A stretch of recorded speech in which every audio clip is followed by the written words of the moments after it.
बोलो बजरंग बली की जय।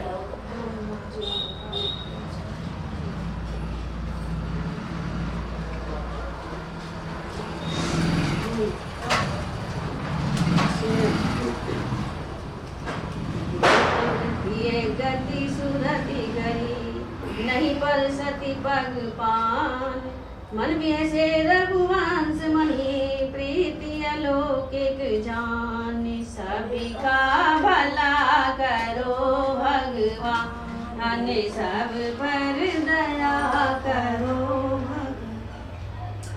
गौतम जी की स्त्री अहिल्या की गति का स्मरण करके सीता जी श्री राम जी के चरणों को हाथों से स्पर्श नहीं कर रही है डर की वजह से।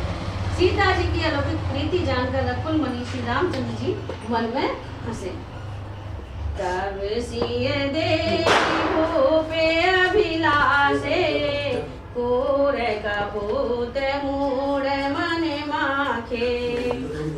उठी उठी पहरी सनाह अभागे, कहते हैं गाल बजावन लागे। उस समय सीता जी को देखकर कुछ राजा लोग लज्जा उठे। वे दुष्ट कुपूत और मूढ़ राजा मन में बहुत तमतमाए। वे अभागे उठकर कवच पहनकर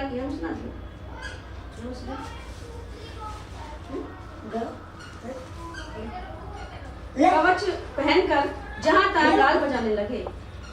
ले छड़ाई सिए कह को, धरी बांधहु न पे बाल के दो। तोरे धनुष चाड़े नहीं सरई, जीवत हमारी कुंवारी को बरई। कोई कहते हैं सीता को छीन लो और दोनों राजकुमारों को पकड़कर बांध लो। धनुष तोड़ने से ही चाह नहीं सरेगी, अर्थात चाह पूरी नहीं होगी। हमारे जीते जी राजकुमारी को कौन ब्याह सकता है। जो भी देहु कछु करे सहाई, जीतहु समर सहित दो भाई। साधु भूपि बोले सुनि वाणी, राज समाज ही लाज न जानी। यदि जनक कुछ सहायता करे तो युद्ध में दोनों भाइयों सहित उसे भी जीत लो। ये वचन सुनकर साधु राजा बोले, इस निर्लज राज समाज को देखकर तो लाज भी लजा गई। बालु प्रताप वीरता बढ़ाई, नाग बिना कही संग सिधाई। सोई सूरता की अब कहूँ पाई, असी बुरी तो विधि मुँह मसिलाई। अरे तुम्हारा बल प्रताप वीरता बड़ाई और नाम अर्थात प्रतिष्ठा तो धनुष के साथ ही चली गई। वही वीरता की अब कहीं से मिली है। ऐसी दुष्ट बुद्धि है तभी तो विधाता ने तुम्हारे मुखों पर कालिक लगा दिया। देखऊं राम ही नयन भरी, तज ईर्षा मधु को। लखन रोष पावगु प्रबल जानी सलभ जनी हो। सबका भला करो भगवान, सभी पर दया करो भगवान। ईर्ष्या घमंड और क्रोध छोड़कर नेत्र भरकर श्री राम जी की छवि को देख लो। लक्ष्मण के क्रोध को प्रबल अग्नि जानकर उसमें पतंगे मत बनो। वैन ते बलि जिमि चह कागू, जिमि ससु चहे नाग अरि भागू। जिमि चह कुशल अकारन गोही, सब संपदा चहे शिव द्रोही। जैसे गरुड़ का भाग कौवा चाहे, सिंह का भाग खरगोश चाहे, बिना कारण ही क्रोध करने वाला अपनी कुशल चाहे, शिव जी से विरोध करने वाला सब प्रकार की संपत्ति चाहे। लोभी लोलुपी कल कीरति चहई, कलंकता की कामी लई। हरि पद विमुखी परम गति चाहा, तस तुम्हारे लालच नरि नाहा। लोभी लालची सुंदर कीर्ति वाले कामी मनुष्य निष्कलंकता चाहे तो क्या पा सकता है? और जैसे श्री हरि के चरणों से विमुख व्यक्ति परम गति अर्थात मोक्ष चाहे, हे राजाओं, सीता के लिए तुम्हारा लालच भी वैसा ही व्यर्थ है। कोलाहल सुनी सिए सकानी, सखी लवाई गई जय रानी। राम सुभाए चले गुरु पाही, सिय सने उबर नत मन माही। कोलाहल सुनकर सीता जी शांत हो गई। तब सखियां उन्हें वहां ले गई जहां रानी सीता जी की माता थी। श्री रामचंद्र जी मन में सीता जी के प्रेम का बखान करते हुए स्वाभाविक चाल से गुरु जी के पास चले। रानी न सही सोचे बसिया, अब दो विधि कहा करनिया। रूप वचन सुनी इत उत तकही, लखन राम डरी बोली न सकही। रानियों सहित सीता जी दुष्ट राजाओं के दुर्वचन सुनकर सोच के वश हैं कि न जाने विधाता अब क्या करने वाले हैं। राजाओं के वचन सुनकर लक्ष्मण जी इधर उधर ताकते हैं, किंतु श्री रामचंद्र जी के डर से कुछ बोल नहीं सकते। अरुण नयन भ्रकुटी कुटिल, चितवत नृपन सकोप। मनहु मत गजगन निरखी, सेंग की सोरही चोप। सबिका भला करो भगवान, सब पर दया करो भगवान। उनके नेत्र लाल और भौहें टेढ़ी हो गई और वे क्रोध से राजाओं की ओर देखने लगे, मानो मतवाले आदमियों का झुंड देखकर सिंह के बच्चे को जोश आ गया। खर भरु देख विकलपुर नारी, सब मिली देहि महीपन गारी। तेई अवसर शिव धनु भंगा, आयऊ भृगुकुल कमल पतंगा। खलबली देखकर जनकपुर की स्त्रियां व्याकुल हो गई और सब मिलकर राजा को गालियां देने लगी। उसी मौके पर शिव जी के धनुष का टूटना सुनकर भृगुकुल रूपी कमल के सूर्य परशुराम जी आ गए। देखी मही सकल सकुचाने, बाज झपट जनु लवालु गाने। गौरी शरीर भूति भल भ्राजा, भाल विशाल त्रिपुंड विराजा। इन्हें देखकर सब राजा सपचा गए, मानो बाज के झपटने पर बटेर लुक छिप गए हो। पूरे शरीर पर विभूति बड़ी फब रही है और विशाल ललाट पर त्रिपुंड विशेष शोभा दे रहा है।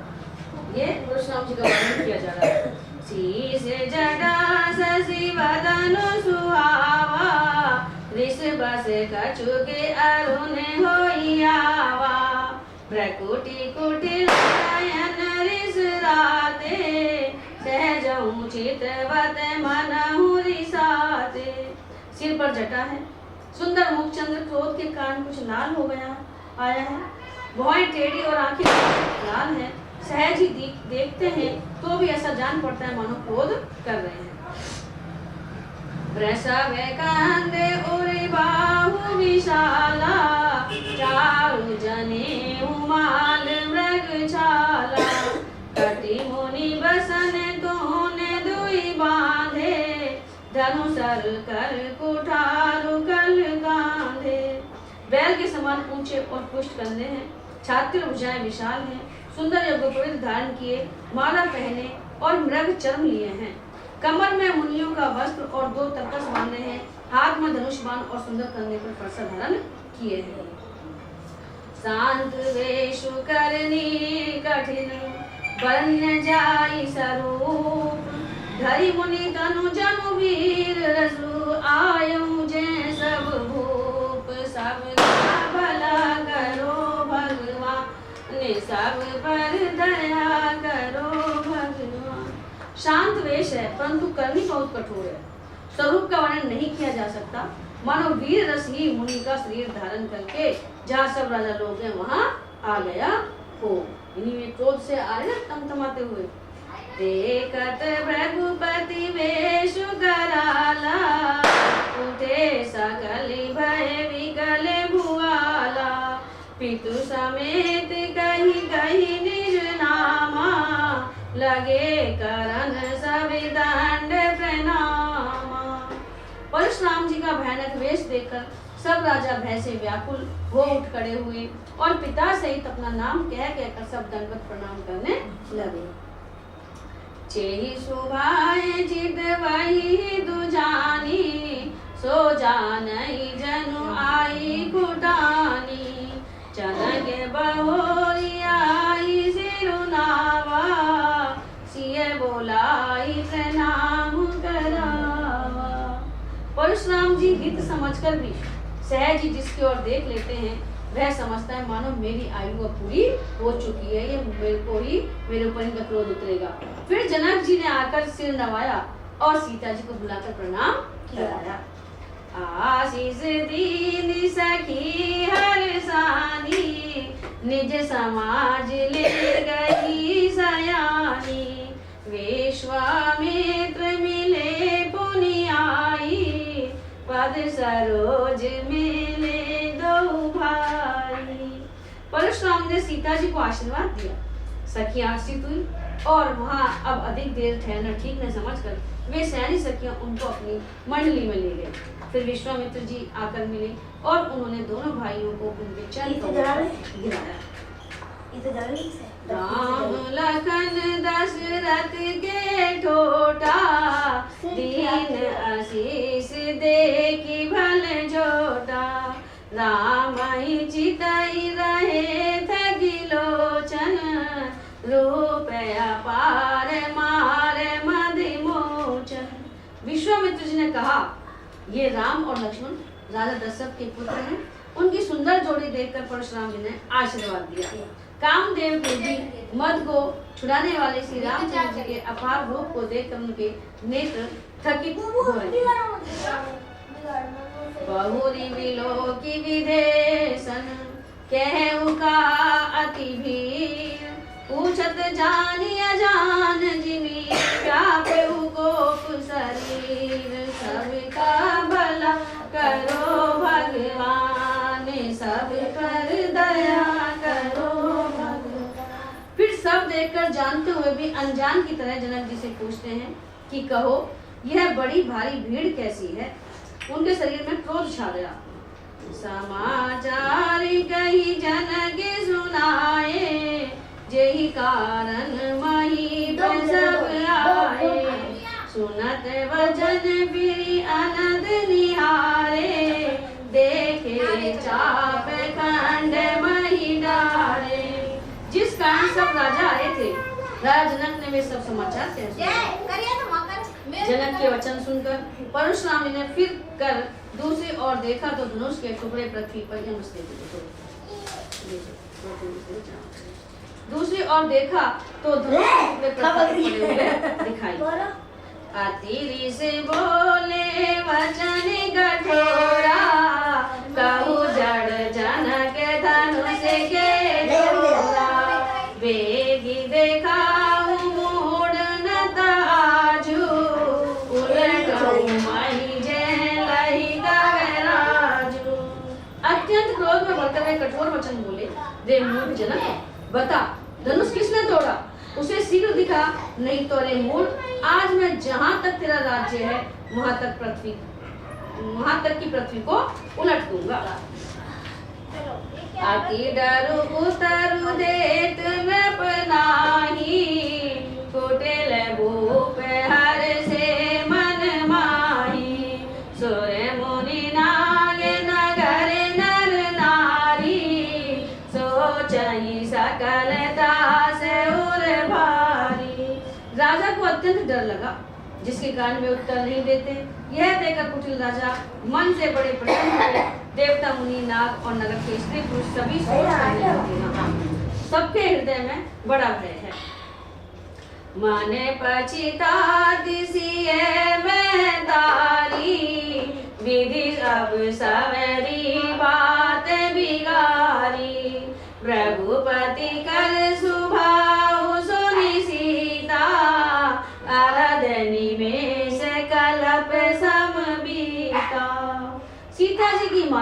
मन में पछता नहीं है कि हाय विधाता ने अब बनी बनाई बात बिगाड़ दी। परशुराम जी का स्वभाव सुनकर सीता जी को आधा क्षण भी कल्प के समान बीतने लगा। सब है बिलो के लोग सब जान जान की भीड़, हृदय ने हरसु विषाद कछु बोले श्री रघुवीर। सबका भला करो भगवान, सब पर दया करो भगवान। तब श्री रामचंद्र जी सब लोगों को भयभीत देखकर और सीता जी को डरी हुई जानकर बोले। उनके हृदय में न कुछ हर्ष था और न विषाद था। नाथ संबुधनु भंज निहारा, होई केहु एक दास तुम्हारा। आयसु का कहि किन मोही, सुनि रिसाई बोले मुनि कोई। हे नाथ, शिव जी के धनुष को तोड़ने वाला आपका कोई एक दास ही होगा। क्या आज्ञा है, मुझसे क्यों नहीं कहते? यह सुनकर क्रोधी मुनि रिसा कर बोले, यानी क्रोध में बोले। सेवक सो जो करे सेवकाई, अरि करनी करि करई लड़ाई। सुनहु राम जय शिव धनु तोरा, सहस बाहु सम सोरि पुमोरा। सेवक वह है, परशुराम जी बता रहे सेवक के गुण कि सेवक वह है जो सेवा का काम करे। शत्रु का काम करके तो लड़ाई ही करनी चाहिए। हे राम सुनो, जिसने शिव जी के धनुष को तोड़ा है वह सहस्त्र भाव के समान मेरा शत्रु है।